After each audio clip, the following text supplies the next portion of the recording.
First storm in a while where this has been necessary. The old space savers back on the streets of Boston. Of course, once people dig out their spot, they use anything they can find to block off that spot. But as WBZ's Mike Sullivan shows us, not everyone follows the unwritten rules. As Boston digs itself out, herein lies a bit of buried treasure, a collection of trinkets known as space savers, placeholders for people who dig out their parking spot.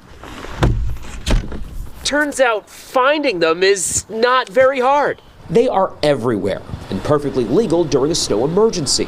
Some are as simple as a road cone, others as majestic as a work of art. But what happens if someone plants their saver and then someone moves it and takes their space? Came home around 8:15 and then found my chair moved, folded up right there, and someone parked in my spot. Let's just say Kylie Ferber had a few choice words she can't share on TV. I feel like there's snow etiquette around here in the city that you just don't move it. She posted her plight to social media. Instantly, her neighbors were ready to retaliate for her. It just was like validating a little bit. I was upset other people were upset for me, which was very nice. Eventually, someone offered her a driveway to park in for the night. Her experience is a citywide fear. I'm about to throw the snow back into space when I'm done with it. If I ain't parking there, no one is.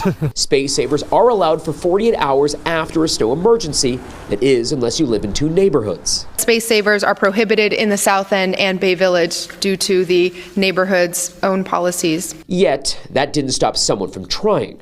They even left a threat to smash the windows of whoever took their spot. I ain't touching it. I don't want to deal with whoever's going to come running out of off their porch or whatever. So what can people do beyond contacting 311? Can action be taken, or are you just out of luck?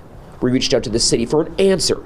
They're working on our request, but we've yet to hear back. I'd probably fill their car up with snow, so they'd have to dig it out. I'd just go find another spot.